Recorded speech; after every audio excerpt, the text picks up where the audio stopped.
you only live once, and like if it's not fun, why live at all?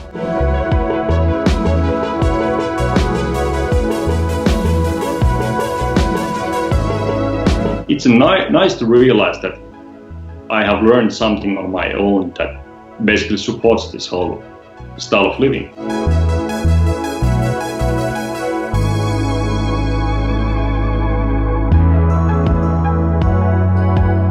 Even if you break a bone or two, it's not the end of the world.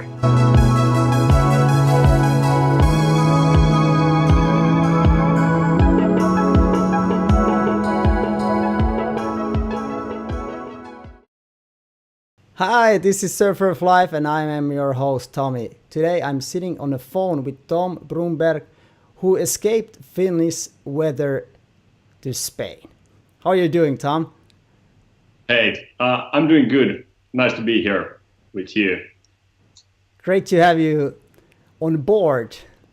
How is Spanish weather? Because in Finland it's beginning to be quite chilly. Well, in general, the Spanish weather has been really good. We've been here now for almost 2 weeks. It's been sunny almost every day, and etc. But of course, today, as we are doing this, it's cloudy, it's windy. I think plus 14 degrees Celsius or something like that. So, in general, quite good, but it could be better today.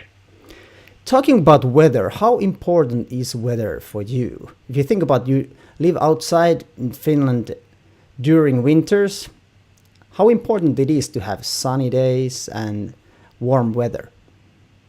Well, I think the sun is something I'll live for, or I need it to live fully. I have this one short Instagram story from, I think, 3 years ago, something like that. It's raining like in a horizontal way against my face. It's snowing like hell. I remember it's like plus 2 degrees in December in Finland, and every time it gets dark, I remember that moment and why we travel to, well, previously more into Thailand, but now this time in Spain, or to Spain. Today I want to talk about your way of living and the freedom of choice. That's a couple of topics I want to talk about. Still talking about the weather, what do you think, how does it actually affect you emotionally and physically if there is a bad weather outside?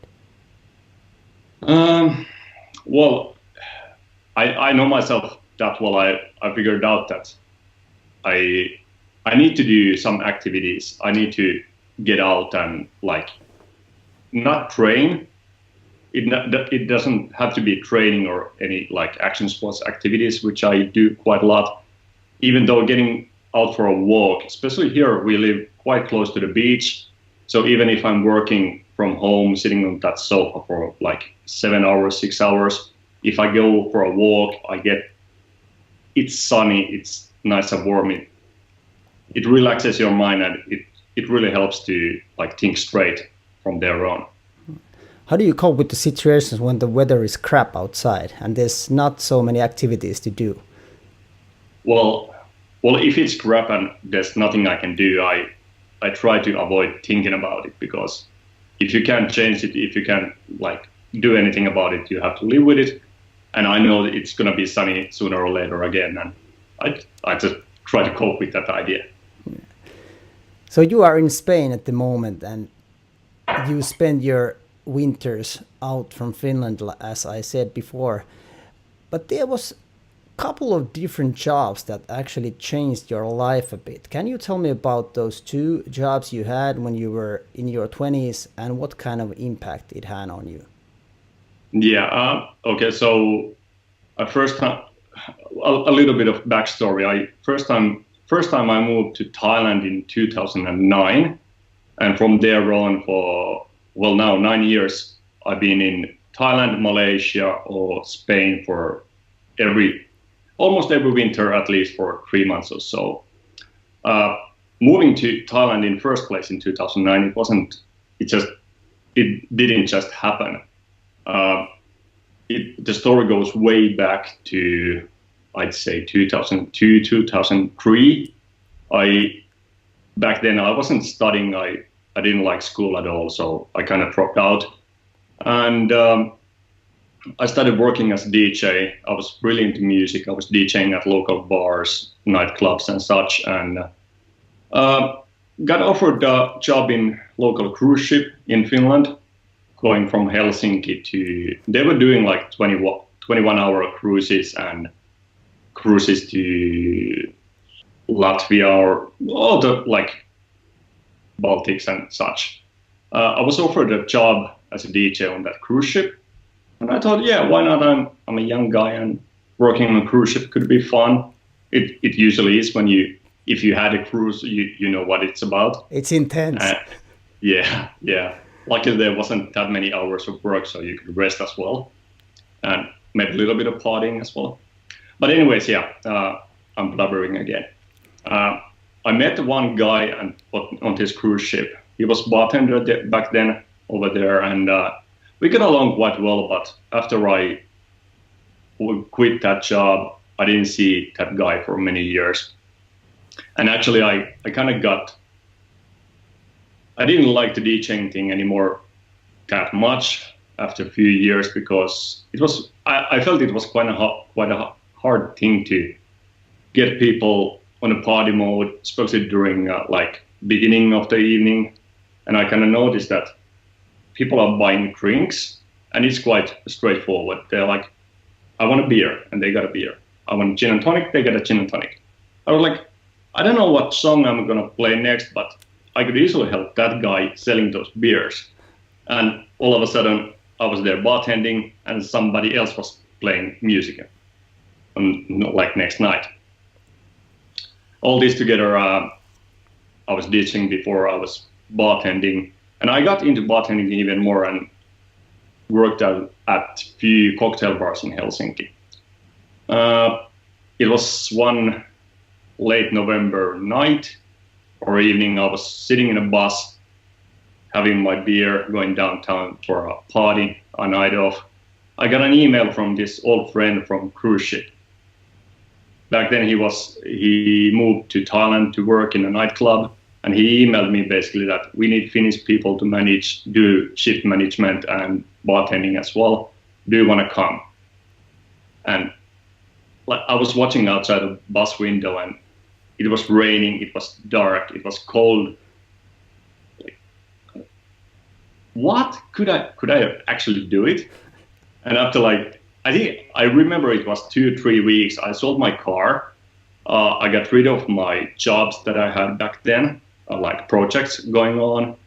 I rented out my apartment and left. Basically, it was supposed to be a one winter gig for like 5 months, but I ended up being almost 2 years over there. That's basically the story how I moved to Thailand. What about during those 2 years? Was it then when you realized that, okay, this warm weather is very good for me? I think, during that time, and especially after that, I came back to Finland. The summer, I remember the summer was really good. I didn't work that much. I had plenty of time, and I saw my old friends, and I had good times. But after that, like autumn came, and it started raining, and it was darker. Like now in Finland, it really got me. Like, damn. I really need that sunshine, and I want to go back. Did you start doing your action sports already back then? Because you are involved in many different action sports. How did that start, actually? It started back then because I was working at a nightclub in Thailand, and during my 3 days off, I wanted to do something, and I somehow got into scuba diving, and eventually I worked 5 days or 5 nights a week and was scuba diving for 2-3 days a week. I didn't do anything else that much. And it started the idea that, okay, these kind of things are pretty nice. And after getting back to Finland, I met my girlfriend, and she actually bought me a skydiving course as a birthday present. Nice. We've been talking. We had like I've been talking for a long time back then that I should do something. I would like to try skydiving, blah blah blah. But I never got into it myself. But after getting it as a birthday present, I assumed that I need to take that course, and it changed everything. Yeah. How did it change everything? Tell me about that. Well, I haven't been that like physical guy before. I haven't had any like real hobbies. I've been playing with computers and like I've been a bit shy guy, I think. I tried playing ice hockey when I was a kid, but I think I got tackled too many times. I didn't like it, so I quit. Probably ended up crying in the toilet or something. But yeah, like started skydiving. I realized that I'm not saying I'm like fat, but I'm a bit overweight, especially back then. And my back is hurting every now and then. I'm not in such good shape. And it kind of triggered that thing that I need to do something for myself so I could skydive better. I was a student back then, but like having a back pain after carrying that big ass backpack with you, which contains your parachute, it wasn't fun. And from there on, a few years after, I kind of decided that I want to do more and more of these kind of things. So I need to push myself even more. And in that sense, that scuba diving things and skydiving kind of changed my view on life. All right, sounds very good. Two totally different sports. You go actually below the surface of water, and then you go way high up above the sea level. What's the difference? Well, there's probably a lot of difference, but do you get same feelings doing scuba diving and skydiving, or are they totally different sports? Well, I think what fascinates me in both sports is it's something special, and like you need a lot of focus. In a way, you need to focus on it fully. And there's nothing when you're scuba diving, you are not thinking about work or doing anything else. Same with skydiving. I think that is the factor that motivates me to do these things. Like I've been snowboarding quite a lot when I was younger, not quite a lot, but at least sometimes. But it gets boring. Like it's the same slope again and again and again. Especially in Finland, slopes are so short, and like it doesn't keep me interested. I start thinking about other things, and that's not good. Like it's not enough for me. Yeah. It challenges you both mentally and physically. You said you need to focus very tightly. Of course, you need to open the parachute, and you are below the surface of water. How important it is to challenge yourself both physically and mentally, if you think about life? Thinking about life, that's a big question. But that's the podcast about. Yeah. I mean, at least for me, I've been working for myself more or less as a project. I've been getting salary on some projects, but I've been doing like this short cycles of work-related environment, and I get easily stressed out of work. I noticed that like it takes a lot of like mental power to handling the uncertainty of income in like, let's say 4 months or even next month if you don't have any gigs on you.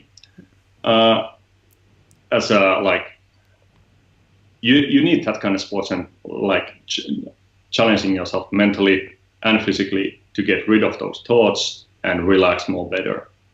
Just yesterday we were supposed to do a few things here in Spain, but I got stuck on sofa because I had a few urgent work things, and then our kid was a bit sick and I couldn't go where I wanted to go.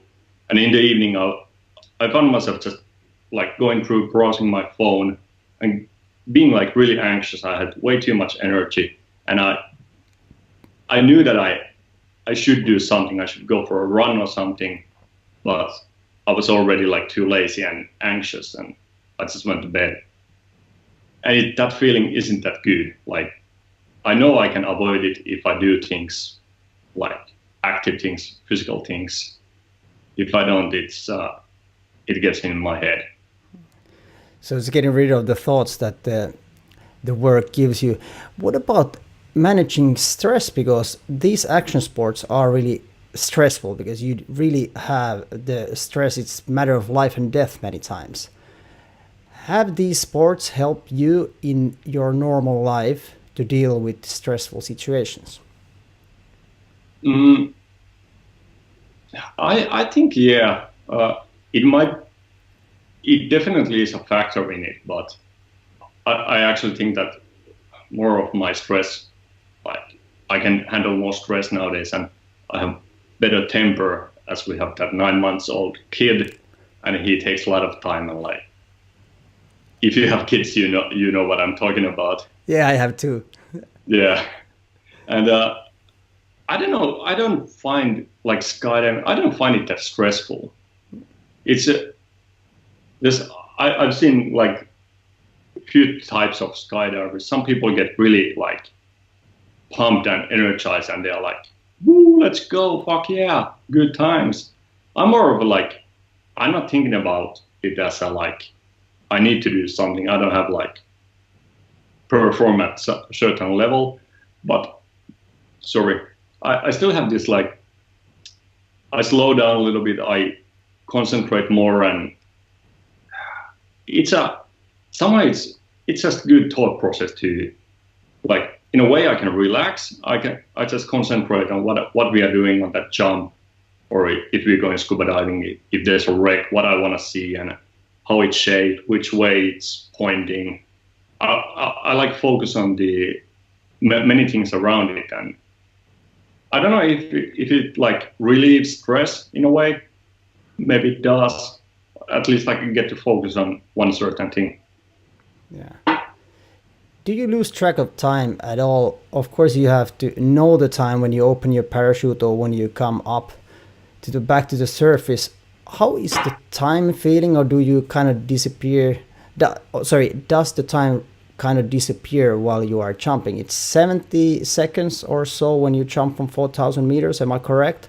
And below surface, you are probably maybe, let's say, 20 minutes or something like this. Does the time feel longer than that? Yeah. Well, I mostly fly wingsuits nowadays, so okay. My free fall time is about 2 minutes, and my last scuba dive was probably like 3-4 years ago. So I don't remember about that time, but yeah. The waters are way too cold for me in Finland, and here in Spain.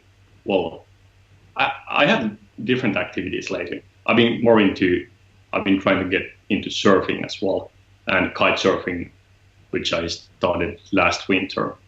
Yeah. Last winter we actually spent in Finland because we had that kid and so on. Yeah. What was your question? Well, it was about the time. Like, oh yeah, So does the time feel longer than it actually is? While doing, are you so focused that you really focus in the precise moment that you sort of lose the track of time when you're doing it? Well, at least like the days seem way shorter when we are skydiving. In a way, there's so many things like waiting to get on a plane and staying on a plane and flying and packing, and I lose track of time in that. If I say that I'm going to spend like 2-3 hours at the drop zone, suddenly it's 7 p.m. I've been there all day, and like I have to deal with angry wife at home.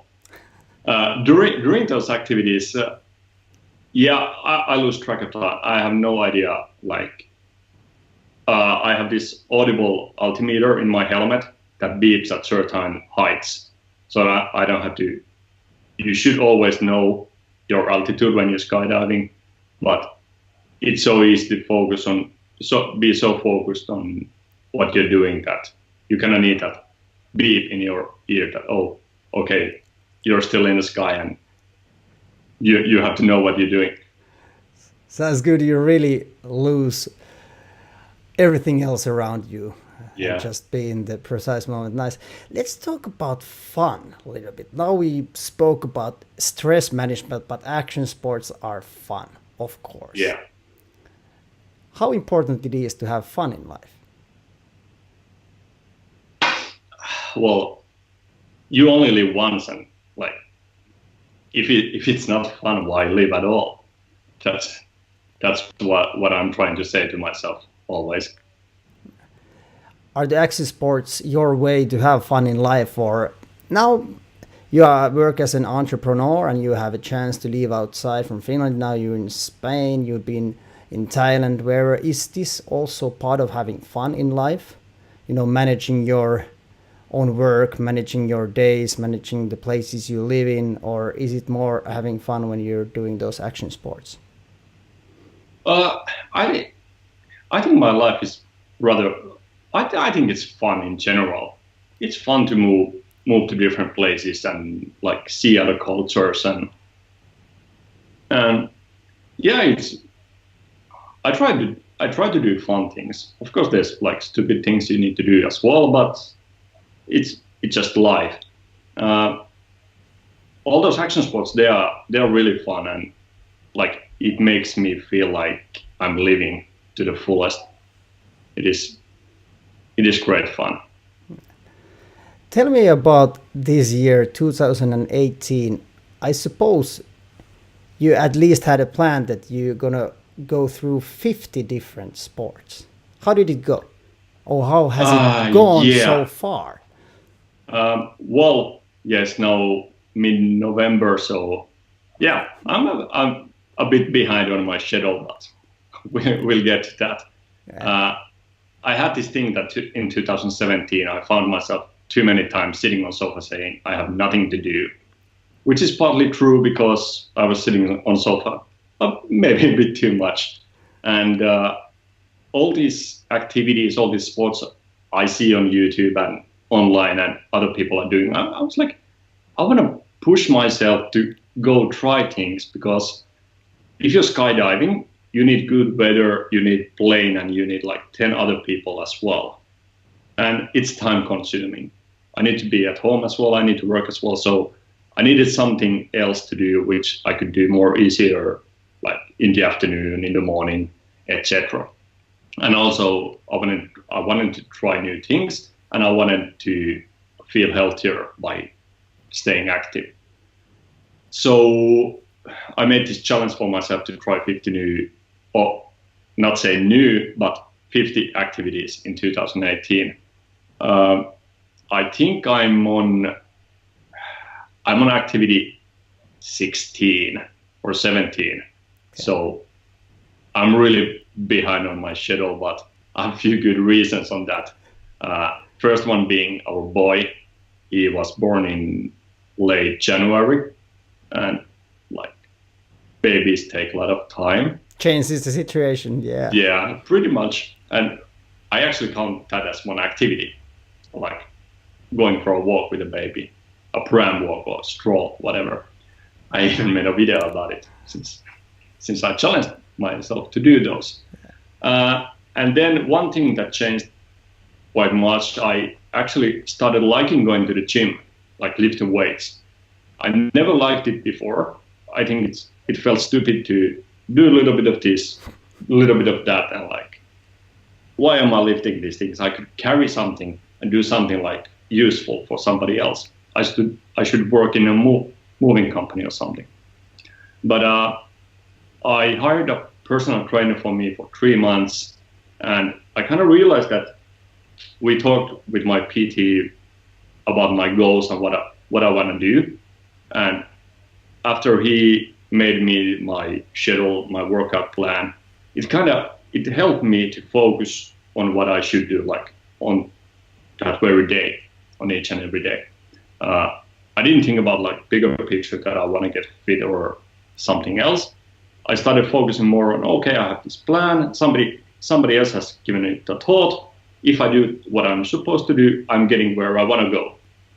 And like getting rid of that, like thinking about goals every day, it changed my attitude against or for going to the gym. And it actually nowadays it's fun because I know I can do it in 50 minutes. I can always take 50 minutes out of a day, go lift weights, and I know I'm like on a right track to where I want to go. That was number 2 of time-consuming things.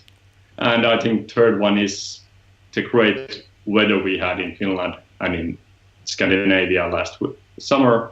It was plenty of skydiving, and like that's the number one thing. And if I can't go like fencing or rock climbing, but I get to skydive instead, it's all good. Well, almost 20 you've exceeded. What has been the most difficult sport or activity you participate during this time? Most difficult one. I have nothing in my head right away. I have to go through the list with what I've been doing even. Well, in a way, I think kite surfing or kiteboarding, it was one of the most difficult ones, because I've been snowboarding, so I kind of know how to go on with snowboard. But then you have a kite as well that you need to control, which isn't the same as controlling your parachute. So there was quite many new things you needed to understand. And as I got into a little bit of kiteboarding, I remember these moments that I was watching my snowboard, how it's going, is there snow ahead of me? And suddenly the kite was going down. And then when I was watching the kite, my board started doing like different things. That was one like thing I really needed to focus on, that I can control 2 things, which I can follow with my eyes all the time. Any dangerous situations that you got into? Not really dangerous, but there's a saying in skydiving that when you are landing, you're gonna land where you look. If there's a hazard, like rocks or something, and you keep looking at those rocks, you're gonna land into the rocks. Same goes for kite surfing. I see. I was alone. I launched from Eastern Helsinki, and we are doing this on ice during the winter time. I launched from the Eastern Helsinki, and there was this one small island with 2 trees, and I kept looking at one of those trees that I can't hit that with my kite. I don't want to hit that with my kite. Oh fuck, I'm gonna hit that with my kite. And like, it was this close getting tangled on that tree, and that would have been a bad situation. Not dangerous in any way or nothing, but it would have sucked a lot to start ripping that kite out of there. So. What else? Have you been safe? Any injuries? Well, before 2013, I never broken a bone. Or I think we could say 2014. But then there was this one week of skydiving. I was still a student. I did plenty of jumps, and it was the last day of jumping, that like activity week. And one of the last jumps during that day, it was beautiful sunset. I was jumping with my instructor, and when I opened my parachute, I saw my instructor on the ground, and I started making my landing pattern, and I realized, oh fuck, I'm gonna be so close to him. Like, it's when you're starting off, it's quite hard to say precise place where you're gonna land with your parachute. So I was pumping in the air already. Yeah, I'm gonna be just next to him. This is gonna be so good. And as I was approaching the earth, it was like I kept watching him and showing signals. Yeah, fuck yeah, I'm gonna come right next to you. And it was like 10 meters, 5 meters, 2 meters, 1 meter. I was still watching him, and then I realized, oh fuck, I need to pray. I need to flare my parachute. Ended up tumbling down, got up, feeling quite, I feel like my leg is a bit sore, but I can walk. And I walked back to our packing tent, and I thought that, yeah, it's all good. It's just bruises, and it's going to be okay. But after 2 weeks of pain, and like it was so swollen and full of bruises, I went to see a doctor, and I had 7 fractures on my leg. 7? 7. That's more than so, one. Yeah, long story short, never broken a bone before, and straight to 7 bones broken. All right. How did you get back on that parachute? How did you find the courage after that injury to get back on the plane? I think I had plenty of time. I had 2 months time of thinking about it, and it was one of those moments that I was first like, oh shit, I'm not doing this ever again. It's too dangerous. But then after like a week or so, I started thinking about it that it's not really that bad. And like, do I want to give up now? Since I knew that I made a mistake. I didn't focus fully, and I had time to go through that landing pattern and everything. And I thought I really should do it again, just to show myself that I can do it properly and focus on what's needed to be focused on. And after 2 months, I went back to the plane, and I had no problems with that at that time. Okay. And it's been very good. You said it was 2014, so it's 4 years ago. So what is your message to people who think that, because you do action sports, you do these sports that many people actually think that they are really dangerous, but you haven't really been injured for 4 years, and you do all kind of different things. So what is your message to people who are afraid of doing these sports? Well, I don't think you should focus on what you're doing and like get a proper training. You don't get to skydive like on your own, just like going to the plane and jumping out of it. So if you want to try it, you should really like find, if it's not official thing, like in skydiving you need an instructor. For example, kite surfing, you can buy a kite and go surf. But you really should like find somebody who's good at that sport and like talk and train together and like be prepared for it. And then again, even if you do it on your own, or if you do it on your own and like just want to wing it, even if you break your bone or two, it's not gonna end your life. And well, yeah, it shouldn't end your life. Anything can end your life in that way. But like, even if you break a bone or two, it's not the end of the world. How much are you pushing your limits? At this moment, not enough. Okay. What does not enough mean, actually? It's part of that frustration I just told you before that I had yesterday. I feel like I'm not doing enough, like challenging myself. I haven't been challenging myself lately enough. Okay. I'm not pushing my limits in general too much. I don't think so. I take like easy steps ahead. I take calculated risks if I take risks at all. And yeah, I don't think I push myself too much. Overall, it seems like you're actually living quite a nice life at the moment. You're working abroad, you are having these great activities. How have you been able to make this all happen? Well, I think the story how I got to Thailand in the first place, it changed a lot of like my thinking about life, because I got to work abroad. I saw a world and I wanted to get back there. And back then I was working in bars and like nightclubs, but I also, as I've been into computers all my life, I think I built my first own website in 1998. It was something about the World Cup of soccer back then. And ever since I've been like, I like to create things. I've been coding, learning on my own, and at some point I got some jobs like side gigs to make a website, another there. But in 2017, it got kind of real because by accident, I sold an SaaS service as a software as a service website, which wasn't a thing even back then. I sold it to one huge company that operates in multiple countries.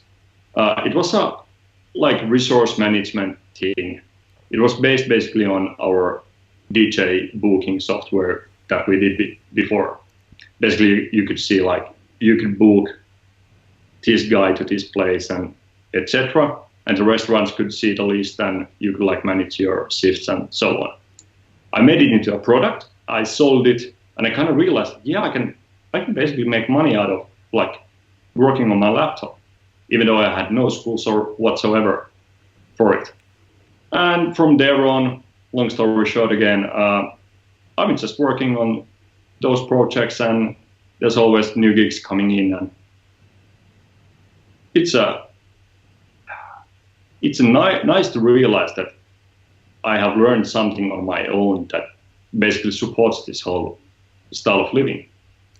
It seems like you haven't been afraid to try new things and experience new things. Am I right? Yeah, I haven't. As I've been aging, I think like I'm more cautious nowadays. Like I'm still amazed that back in 2017 I was like 25 or something, and I just sold that. It wasn't a huge deal, but for like a 25-year-old guy, I got a few €100 a month income of that.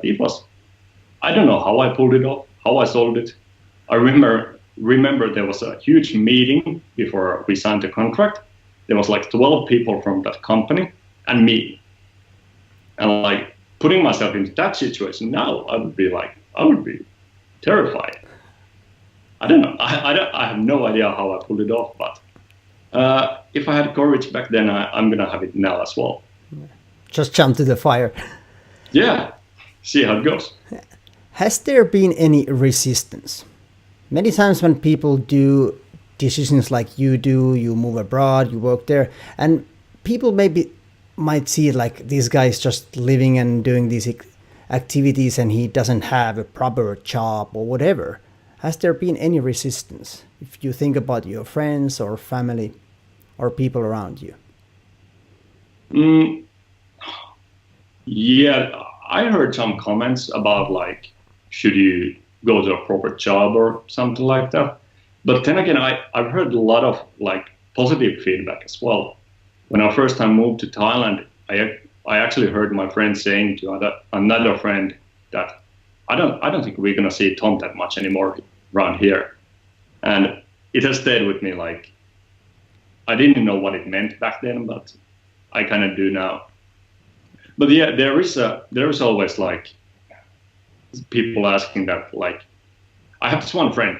I saw him few years ago at some fair, and I was telling him we are just about to drive to Spain and go to Portugal. We have a skydiving camp there for 2 weeks, and from there we're gonna fly to Thailand for a small holiday and come back, etc. And this friend asked that. I don't mean to be like rude, or has somebody died, or with what money do you do all this stuff? And I gave it a thought for like 5 to 10 seconds, and then I asked my friend that, am I correct that you have a Harley Davidson, you have quite new car, an Audi, you have a summer cottage, and you have your own home, right? And my friend was, yeah, I do. Okay, we drive a €1,000 Peugeot 206 from 2001, and we have no apartment in Finland. I have like all the income I get, we can do all this stuff because we have nothing. Like I don't have to pay like overhead for new car or summer cottage that I don't use, or boat which I don't have time to use. We've been eliminating a lot of expenses. So it's way easier to do this. And it was like, I think many people think about that I don't have money because I have to pay for this huge apartment or buy a new car, and I only have money for that 4-week holiday from which we can stay like 1 or 2 weeks in some all-inclusive resort or something. It's like getting less stuff and less expenses. It helps a lot. So it's the freedom of choice. You make your own decision, and you get rid of the unnecessary things in your life that you actually thought were important, but maybe not. Yeah. I just heard somebody saying that people buying stupid shit to impress people they don't even care about. And like, if you need a bigger car or newer car, who are you gonna impress? Nobody's gonna give a shit. And it goes very well, especially if you own a boat, because somebody always has a bigger boat. You can buy the biggest boat you find, and still somebody has a bigger boat. So why you need it? Yeah, you're never satisfied when you get more and more and more. You always see better and bigger things. That is for sure. Let's talk about values a bit.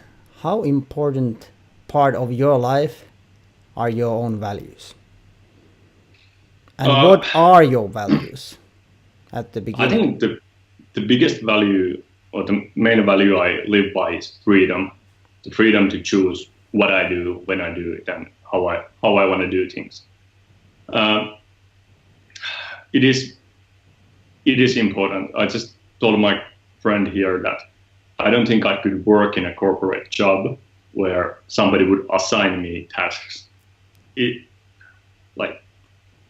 I can do tasks if somebody needs me to do a job, but we need to, at least in some level, we need to talk about it first. Like, I can't be pushed around that much. I don't know if I could work that way. So freedom is, it's something I live by. Is this something that you're going to teach to your kid when he grows up? It was a boy, right? Boy, yeah.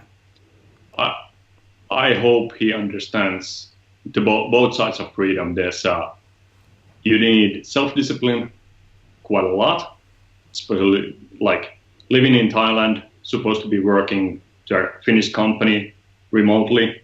You can see the beach, you can like smell pina coladas on the beach, but you have to sit inside, work on your laptop. It takes discipline.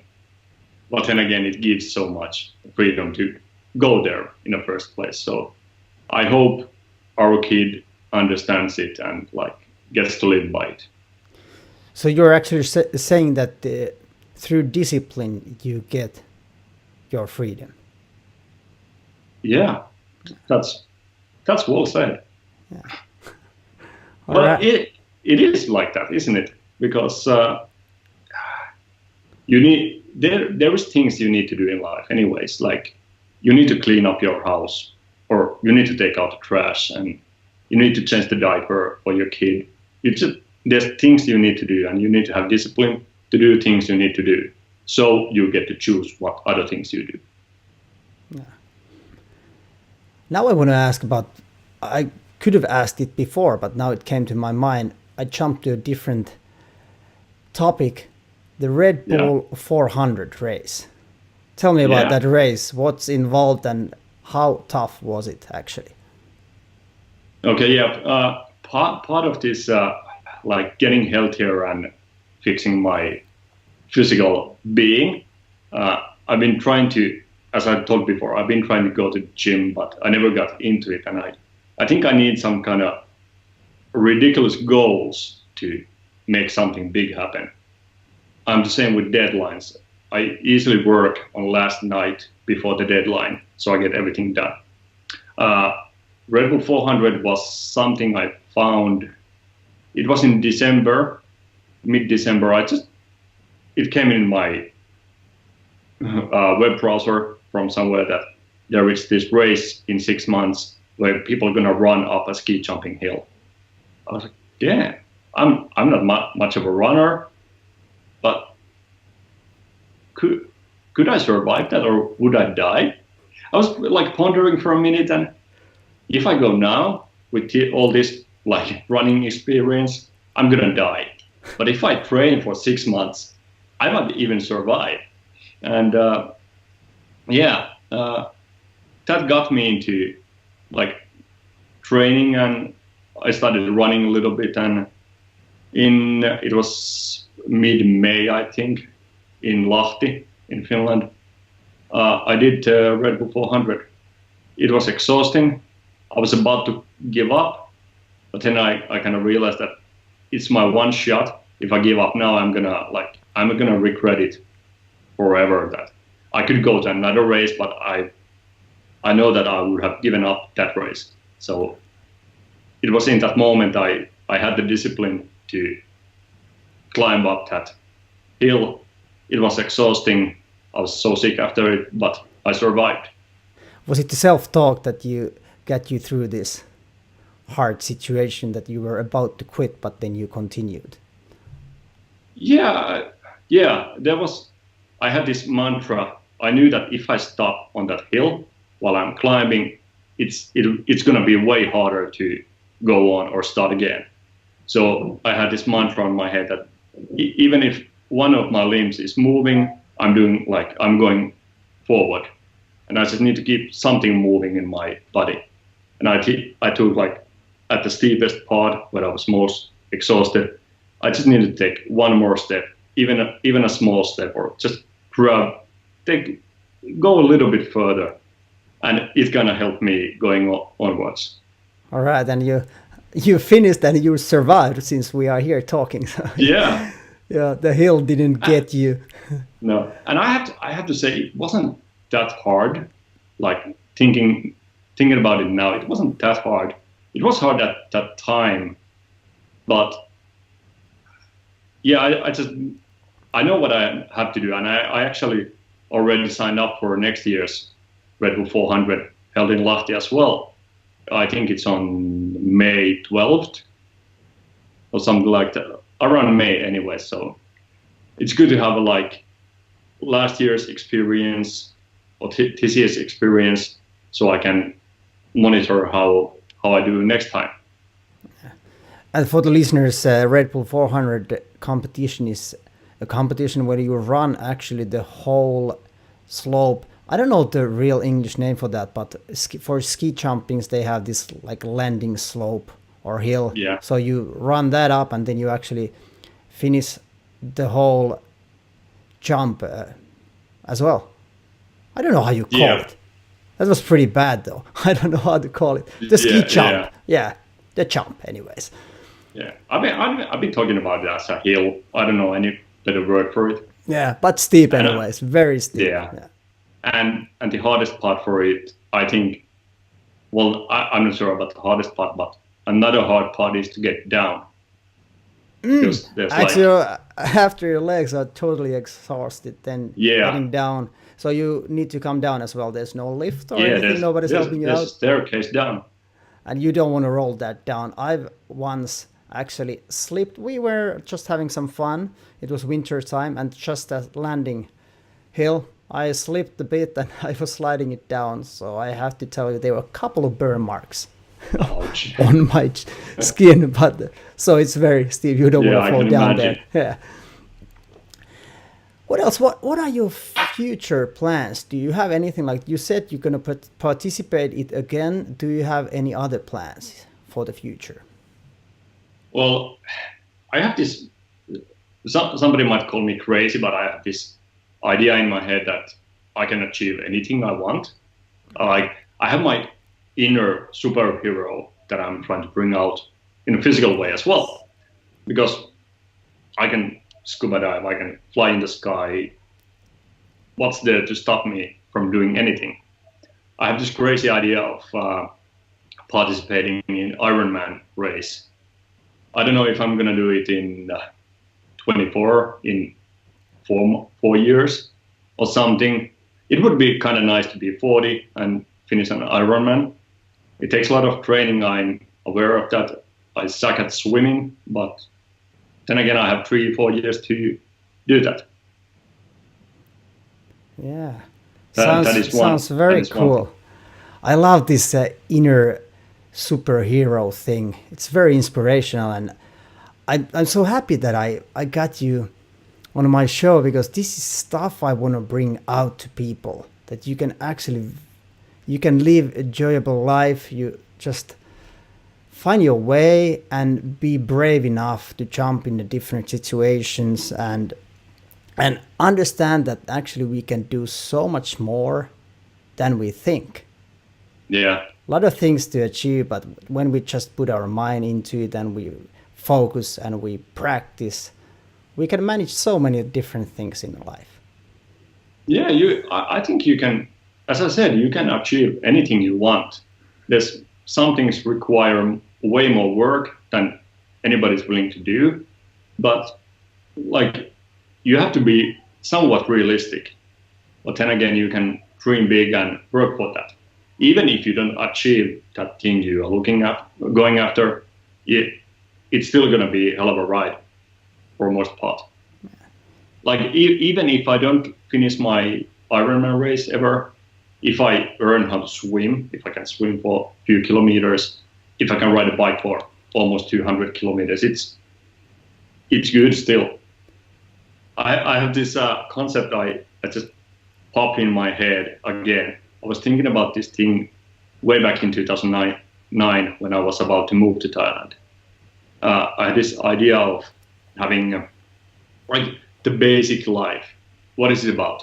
You go to work, you come home, you spend weekend with your friends. You go to work, you come home, you spend weekend with your friends. You have work, you get salary, you pay your apartment, probably your rent, and then food and like what else you have. That's like the basic life many people are having, right? So anything on top of that, even if you take an extra holiday, you go you go to Estonia, for example, have a nice long weekend there. It's an addition to the de facto life. And anything you can put on top of that, it's always plus. So anything more you can do out of ordinary, you add some value to your life. And if it all fails, you can always go back to that normal life. Yeah, I really like this. Enjoying the ride, not thinking about the end. Yeah. Many times I find myself still thinking about the future, like what is going to happen, but actually enjoying the ride every day towards that goal. And even you don't achieve it, you just had great time. I love this. This is a very good one, this Ironman thing, that even though you don't even finish the swimming, you still had hell of a good ride. Love it. Very, very inspiring. Thank you. It's been great to have you here, man. So great. It's been great to tell all these stories. Yeah. I always have these couple of last questions, and I also want to ask you that what actually makes you feel down? What makes me feel down?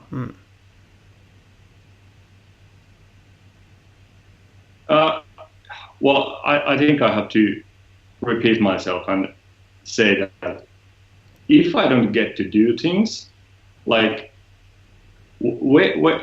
wasting time brings me down.